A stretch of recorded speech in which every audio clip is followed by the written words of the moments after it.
సౌజీ చట్నీ రెడీ అయిందా? కలుపుతున్నా అక్క. త్వరగా, అసలే మీ బావ ఆకలిగా ఆకలేడు. ఇదిగో చేస్తున్నా అక్క. అలాగే ఓ కప్పు నిండా కాంప్లైన్ కలుపు, ఎదిగే పిల్లడికి మంచిది. ఎదిగే పిల్లోడా? ఎవరు? నాకు తెలీదా అక్క, ఆల్రెడీ కలిపేశా. అమ్మగారు, ఎదిగే పిల్లోడన్నారు, ఎవరిని? ఇంకెవర్నిరా, నా దేవుణ్ణి. దేవుడా? మాకు భగవంతుడు బావని. భగవంతుడా? అమ్మాయి గారు, ఆంధ్ర తెలంగాణలో ఆడవాళ్ళంటే మీలా అస్సలు ఉండకూడదని అని ఒక బ్రాండ్ క్రియేట్ చేసుకున్నారు. అలాంటిది ఇలా మారిపోయారేంటండి? అది పాత కుమారి, కట్టుకున్నవాడిని కాల్చుకుతున్నది.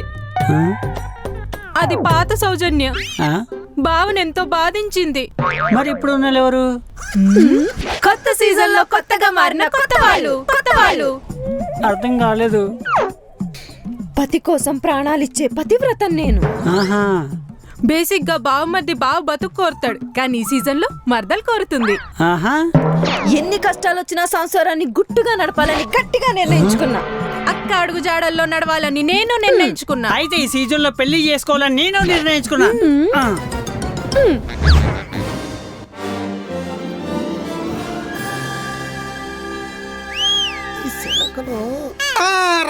రాఘవ బాబాయ్ బొమ్మలు వేసుకుంటున్నారా? అయ్యారు, బండి 100 దాటించేశారు. ఈ సీజన్ లోనే నాకు సంసార యోగం ఉందా లేదా? ఫేస్ లో ఫ్రెష్నెస్, బాడీలో ఫిట్నెస్ రెండు పోతున్నాయి. అరే, ఫ్రెష్ ఫ్రూట్స్ కన్నా డ్రై ఫ్రూట్స్ కే వాల్యూ ఎక్కువరా, జ్యూస్లెస్.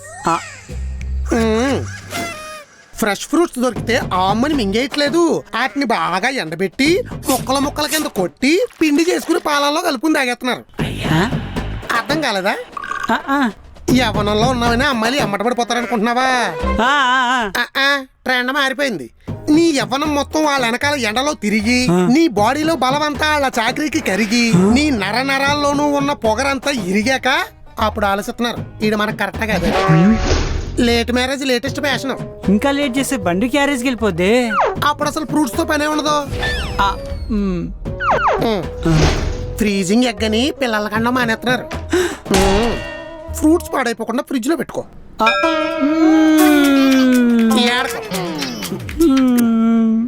బాబాయ్, మన ధవళేశ్వరం బాబాయ్ గారు పెద్ద అబ్బాయి ఇప్పుడు ఎక్కడ ఉన్నాడో? అండమానా? అత్తమాను ప్రపంచ పట్టం పట్టుకుని తిరుగుతూ ఉండి కూడా అండమాన్ వెళ్ళిపోవడానికా? సరేలే, నెంబర్ ఉంటే పంపు. మా వంశవృక్షంలో ఒక శాఖ అండమాన్ వెళ్ళిపోయిందా? పెద్దన్నయ్య ఏ అండమాన్ అంటికో అంటూ కట్టేసే ఉంటాడు. అండమాను.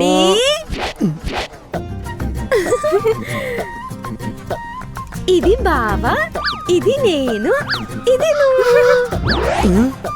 మరి నేను ఈ గారికున్న హోల్ నువ్వేరా హౌలే. దోలేరిందా? ప్రాణనాథుడికి పలహారం తెచ్చాను. బాధుడు కార్యక్రమం ఏమన్నా పెట్టావా? నాదుడు అంటున్నావు. దానికి మెదడు పని చేయట్లేదు. బావ పనిలో ఉన్నాడు కదా, తినిపించు. నీ మెదడు బాగానే పని చేస్తుంది. అయితే తినిపిస్తాను. అయ్యో, ముక్కలు చేసి పెట్టాలి.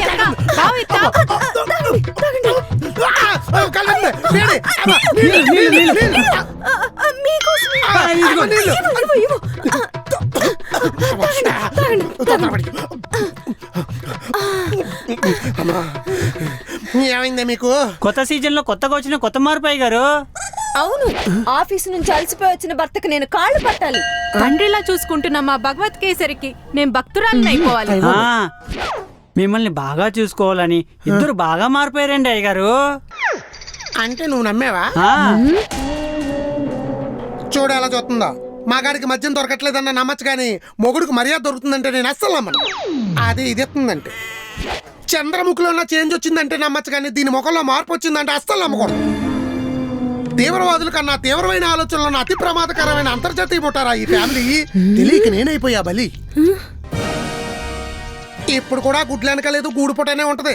మార్పు వచ్చిందని నమ్మేమంటే తూర్పుకి తిప్పుతాను. ఛ! చూసావా, మారదామన్న మారనివరేళ్ళు. సతిలో సత్ప్రార్థన చూస్తే చచ్చిపోతారు. వీడి కోసం అనవసరంగా గారేసాను. మరే కాంప్లైంట్ కూడా బొక్కే అక్క. ఏన్నావా, మగాడికి మర్యాద ఇమ్మని ఎన్ని సంప్రదాయాల్లో చెప్పినా వీళ్ళ బాడీలో ఉన్న బ్లడ్ మాత్రం దానికి అస్సలు ఒప్పుకోదు. తిన చేకోడిలో తలకాయ ఇది. చింత చెట్టు వేసేవేంటి బా? చింతకూర చికెన్ ఏమైనా వండిస్తున్నావా? ఇది నీకు చింత చెట్లు కనబడుతుందా? మరేంటి వింత చెట్టు? వింత చెట్టు కాదు, మా వంశవృక్షం. పక్షవాతాలు వచ్చి పెద్దోళ్ళందరూ పోయాక వంశవృక్షం కింద కూర్చొని ఏం చెప్తారు? ఎల్లిపోయే వాళ్ళకి ఏరు ముక్కలు అమ్ముకుంటాడు. అంటే వృక్షం బాగా పాతది కదా, ఏరు ముక్కలు తప్ప ఏం పనిచేయవని. ముక్కు ముక్కల కింద కొట్టి తాయిత్తుల్లో చుట్టూ తల చుట్టూ కట్టేస్తాను. ముగ్గు డబ్బాల ముంచిన ముదురు ముంచుకే మొహం నువ్వును. సర్లేండి, సడన్ గా ఏంటి చెట్ల మీద పొట్ల మీద పడ్డారు? పాత దస్తావేజులు పరిశీలిస్తే ఆస్తులు ఏమన్నా వస్తున్నాయా? ఆస్తులు కాదు, అభిమానాలు. అయ్య బాబోయ్, మా వంశంలో ఉన్న వాళ్ళందరూ ఎక్కడెక్కడ ఉన్నారో సెర్చ్ చేస్తున్నా. చేసి అందరినీ ఒక చోటకు చేరుతా. చేర్చి చచ్చిపోతున్న ఉమ్మడి కుటుంబాల సాంప్రదాయాన్ని గుమ్మడికాయ కొట్టి మరీ లేపుతా. కలిసి ఉంటే కలత సుఖం. బలిసున్న వాళ్ళ వల్ల కూడా అవదు పాపం.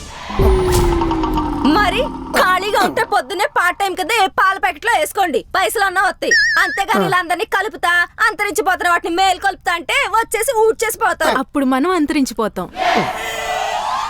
మార్కల్లో దొరికాయని ఇలా పార్కులు గట్ట గియ్యక్ బా, జిందగీ జంగిలైపోద్ది. మరి జీవితాంతం దీని ముఖం నేను నా ముఖం ఇది చూసుకుంటా ఉండాలా? పోనీ ఇద్దరు కలిసి నా మొహం చూడండి.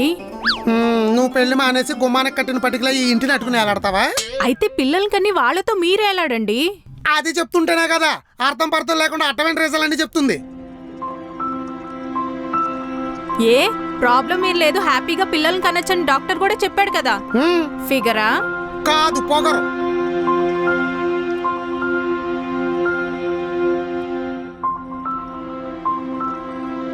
ఇలాగే చిల్డ్రన్ టాపిక్ ఎత్తినప్పుడు అలా చింతకాయలా మొగ పెట్టుకుని చింతించుకుంటా పోతుంది.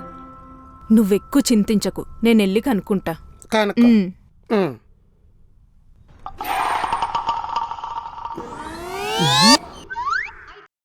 ఏంట్రా అలా చూస్తున్నావు? కళ్ళల్లో కాకరపూతులు ఎట్టేస్తాను. నాకు పెళ్లి చేయట్లేదు కదా, అందుకే మీకు ఈ కష్టాలు. ఓరే, దోమలు పోవడానికి ఆల్అవుట్ ఉంటుంది, దోమలు రావడానికి ఆలిన్ ఉంటుందా? అట్లాంటిది ఎవడైనా పెట్టుకుంటాడా? పెళ్ళి అంటే అదేరా, దోమలు వచ్చినా బాములు వచ్చినా కుట్టు కుట్టి రక్తం పీల్చేస్తారా పరింగలేదవా? ఈడు ఎండ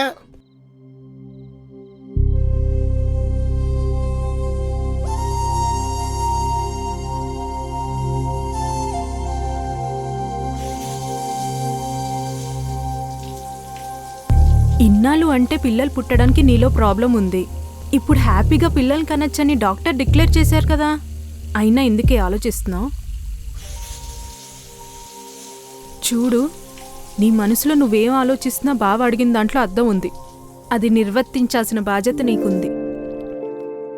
ఆ ఎక్స్ప్రెషన్లో మీనింగ్ ఏంటో కొంచెం ఎక్స్ప్లెయిన్ చేసి చావు, అర్థం కాక చేస్తున్నా.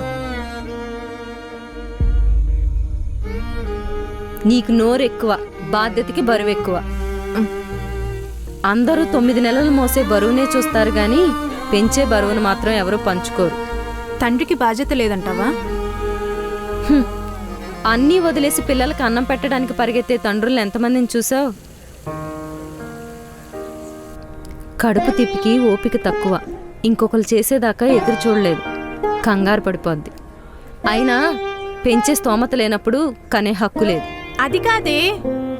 కాదు కాబట్టే అడగొద్దంటున్నా.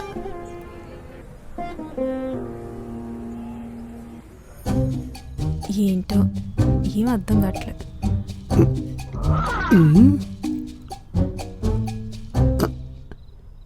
కనుక్కుంటానని వెళ్ళి గుణుక్కుంటా వస్తున్నావు ఏంటి? అదేదో భోజనాలు బాధ్యతలన్నీ అర్థం కాకుండా మాట్లాడుతుంది బా. నీతో కనీసం మాట్లాడుతుంది. నేనేమన్నా అడుగుతుంటే సబ్ టైటిల్స్ లేని కొరియన్ సీరియల్ చూస్తున్నట్టు సీరియస్గా చూస్తుంది తప్ప ఆన్సర్ కూడా ఎత్తలేదు తెలుసా? కానీ పెంచే స్తోమత లేనప్పుడు కనే హక్కు లేదని త్రివిక్రమ్ స్టైల్లో ఏదో డైలాగ్ కొట్టింది బా.